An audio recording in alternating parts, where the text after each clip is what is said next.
Infective endocarditis. Infection of endocardium of heart valves or mural endocardium. The definition of infective endocarditis is endovascular infection by microbes of cardiovascular structures. Basically, the cardiovascular structures have been infected by microorganisms.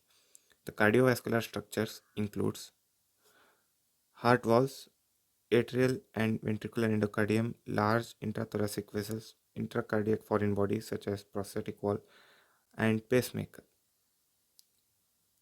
The causative organisms of endocarditis basically includes bacteria, fungi, chlamydia, rickettsia. Majority of these include streptococci and staphylococci. Predisposing factors: pre-existing structural cardiac abnormalities, congenital isolated aortic valvular stenosis, idiopathic subaortic stenosis. Other predisposing factors include ventricular septal defect, tetralogy of Fallot, cardiac prosthetic valve, parental narcotic drug abuse, impaired host defense, which is seen in diabetic mellitus malignancy cytotoxic therapy, conditions which lead to bacteremia, conditions or operations such as tonsillectomy, taking biopsy, drainage of abscess, suture removal, root canal, GIT infection procedure, cystoscopy done in UTI. All this can lead to bacteremia. The pathogenesis of infective endocarditis. Basically, it begins with endocardial damage, injury, and denudation. This leads to formation of sterile thrombus, because of which, uh, after bacteremia, microorganism gain access to the circulation. That is, microorganism enters the blood.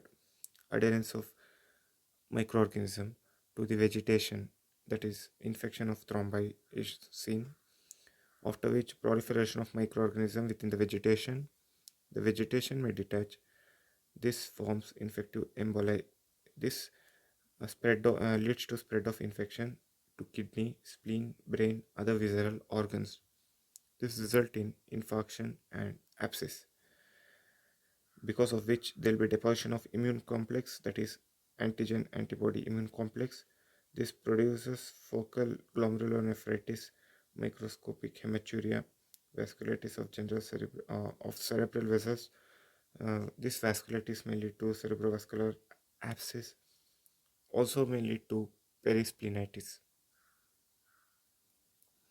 Clinical features of infective endocarditis includes tiredness, loss of appetite, loss of weight, low or high grade fever, clubbing may be seen. There will be association with splenomegaly. There might be changing murmur since heart is involved, purpura, petechiae, oscillatory node, Roth spot. Roth spot are ocular flame-shaped hemorrhage, mycotic aneurysm. There may also be Janway lesion. Janway lesion are erythematous non-tender nodule which are basically seen on palm and soles. Also try to remember Oster node and Roth spot which are specific to infective endocarditis. Investigations of infective endocarditis. Basically, you try to find out where or what microorganism has caused the infection. So it begins with microbial investigation. There will be blood culture done, serological test. If culture is negative, e- ele- uh, one second. Electrocardiogram is done. Chest X-ray may be taken. Echocardiography is done to identify presence and signs of vegetation and assess the wall damage and abscess formation. Other investigations such as TTE, transthoracic echocardiography, TOE, transesophageal echocardiography is done. These are first line non-invasive image testing TTE, and TOE is a second line invasive image testing. CBC urea creatinine is also done. Complications of infective endocarditis include direct valvular damage, local invasion. This causes the complication. The complications in a ring abscess where vegetation Vegetation erode the underlying endocardium, produces abscess, perforation, and rupture of leaflet, aorta, IV septa, suppurative pericarditis, valvular dysfunction, valvular stenosis, and insufficiency.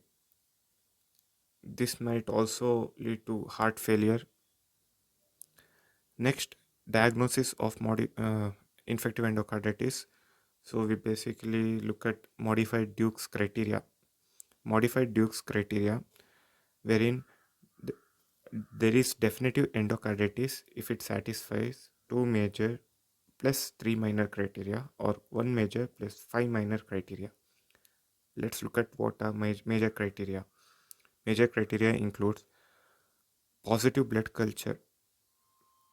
The positive blood culture for uh, infective endocarditis from two separate cultures for Staph aureus, Viridian streptococci, Hasek organism, Haemophilus species, aggregate bacter, Cardiobacterium hominis, Eikenella, Kingella, kingae, and also positive blood culture for community acquired enterococci, single positive culture for Coxiella burnetii.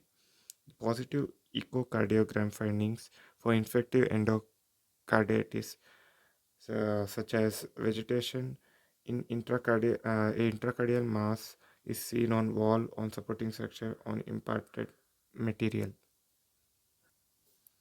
The minor criteria includes fever more than 38 degrees Celsius or 100.4 degree Fahrenheit, predisposing heart lesion or IV drug use, single positive culture but may not be meeting major criteria, immunological phenomenon wherein we see focal segmental glomerulonephritis, osseous nodule rod spot, vascular phenomenon such as arterial petechiae, emboli, septic pulmonary infarction, intracranial hemorrhage, conjunctival hemorrhage. So this is modified Duke's criteria.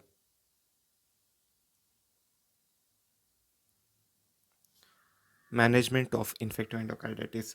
Blood collected before starting antibiotic treatment so that we can accurately detect what organisms are present. Then, if infection source is identified, remove it as soon as possible. Example, tooth with apical abscess. Empirical antimicrobial treatment. Penicillin is the fundamental drug. So let's look at it in detail. So if we are awaiting for cultural report, we take benzyl penicillin and gentamicin, IV 2 gram 4 hourly 4 weeks, or IV 80 mg 12 hourly 6 weeks. If there is suscepted staph endocarditis, we give vancomycin and gentamicin. If the culture positive for streptococcus, and it is high sensitive to penicillin, we give benzyl penicillin or ceftriaxone with gentamicin or vancomycin. If it is less sensitive to penicillin, for streptococcal infection, we give benzyl penicillin or ceftriaxone with gentamicin. Staphylococcus infection, we give cefazolin, cloxacillin, benzyl penicillin along with gentamicin. Enterococcal infection, ampicillin or amoxicillin or vancomycin given along with gentamicin. As you can see, gentamicin has been given along with other penicillin drugs. Candida, amphotericin is given. For for Coxiella burnetii, we give doxycycline or rifampicin. And in cardiac surgery, we do debridement of infected materials and wall replacement. Antimicrobial therapy should be started before surgery. Prophylaxis of infective endocarditis, for patients who are at high risk and moderate risk, high risk such as prosthetic heart valves, prior bacterial endocarditis, complex cyanotic heart disease, repeat shunt in 6 months, congenital cardiac malformation, rheumatic heart disease, mitral valve prolapse, regurgitation, thickening of leaflet. These are the moderate risk. Dental procedures such as extraction, implant placement, root canal, urogenital process such as urethral dilatation. Antibiotic regimen for prophylaxis includes amoxicillin 2 gram per oral 1 hour before the procedure. If the patient is unable to take it orally, then we give IM or IV 2 gram amox 30 minutes before procedure. Penicillin allergy. Penicillin, if the patient is allergic to penicillin, we give clarithromycin, cephalexin, clindamycin according to the dose mentioned here. If is unable to take orally, then we give cefazolin 1 gram, IM or IV 30 minutes before the procedure. And if the patient is high risk, administer the half dose 6 hours after the initial dose. And to summarize it up, remember the definition: causative organism, predisposing factors, conditions that lead to bacteremia, pathogenesis, clinical features, and investigations along with complication. And then we have modified Duke's criteria, major, minor criteria, that is 2 major, 3 minor, 1 major, 5 minor. Then remember management mainly the empirical antimicrobial treatment, be specific to organism, right, mention drug specific to each organisms. Then write few points about prophylaxis, and that's it.